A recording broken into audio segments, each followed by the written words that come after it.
Hi అండి, ఎలా ఉన్నారు? Welcome to my channel. ఈరోజు మనం కర్ణాటక స్టైల్ హిత్కిన్ బేళే సారు చేద్దాం. చారు కదా, సారు అంటుంది ఏంటి అని అనుకుంటారేమో. ఇక్కడ దీన్ని ఇలాగే పిలుస్తారు. ముందుగా మనం దీనిలోకి కావాల్సినవేవో చూసుకుందాం.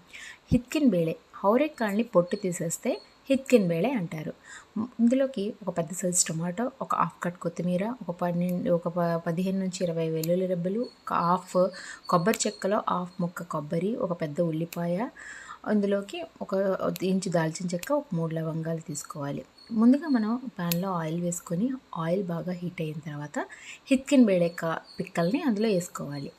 హిత్కిన్ బేళే చాలా పచ్చిగా ఉంటాయి కాబట్టి దీన్ని నూనెలో బాగా రోస్ట్ చేసుకొని పచ్చివాసన పోయేలాగా బాగా వేపుకోవాలి.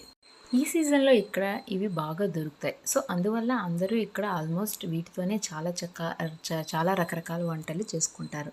బేళే సారని, బేళే పళ్య అని వీటితో ఇంకా చాలా రకాలు చేయొచ్చు. నేను దీంతో పలావ్ కూడా చేశాను, ఆ వీడియో కూడా అప్లోడ్ చేశాను. ఇప్పుడు ఇవి బాగా పచ్చివాసన పోయేలాగా వేగాయి కదా, ఇందులోకి మనం కట్ చేసి పెట్టుకున్నటువంటి పెద్ద టమాటాని కూడా వేసేద్దాం. టమాటా బాగా మగ్గి బాగా నీట్గా ఉడికేంత వరకు దీన్ని బాగా ఉడకపెట్టుకుందాం. ఫస్ట్ దీనిలోకి మనం హాఫ్ కట్ట కొత్తిమీర, వెల్లుల్లి రెబ్బలు, ఉల్లిపాయ, కొద్దిగా పసుపు వేసి దీన్ని ఒక స్మూత్ పేస్ట్ లాగా చేసుకుందాం. దీన్ని ఇప్పుడు మనం స్మూత్ పేస్ట్గా చేసుకుందాం. చూడండి, టమాటా బాగా మగ్గిపోయి నీట్గా చిదిరిపోయింది.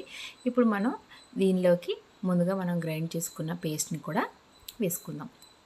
పేస్ట్ చాలా పచ్చిగా ఉంటుంది కదా, కొత్తిమీర, ఉల్లిపాయ ఇవన్నీ బాగా వేగాలి కాబట్టి పేస్ట్ బాగా వేగి పచ్చివాసన పోయి నూనె పైకి తేలుతున్నప్పుడు మనం ఇందులోకి మసాలా పేస్ట్ని ప్రిపేర్ చేసుకుందాం. ఇందులోనే ఒక హాఫ్ కొబ్బరి చెక్కలో హాఫ్ ముక్క ఇలా ముక్కలుగా కట్ చేసుకొని, ఒక ఇంచు దాల్చిన చెక్క, ఒక 3 లవంగాలు, కారం కూడా వేసి దీన్ని ఇప్పుడు మనం చాలా స్మూత్గా పేస్ట్ చేసుకోవాలి. కొబ్బరి అంత వేగంగా నలగదు కాబట్టి దీన్ని బాగా కొద్దిగా నీరు వేసుకొని బాగా పేస్ట్ చేసుకోవాలి. చూడండి, ఇది ఆల్మోస్ట్ వేగిపోయింది. ఇందులోకి మనం ఇప్పుడు ఈ పేస్ట్ని బాగా మెత్తగా చేసుకున్నటువంటి కొబ్బరి పేస్ట్ని ఇందులోకి వేసేద్దాం.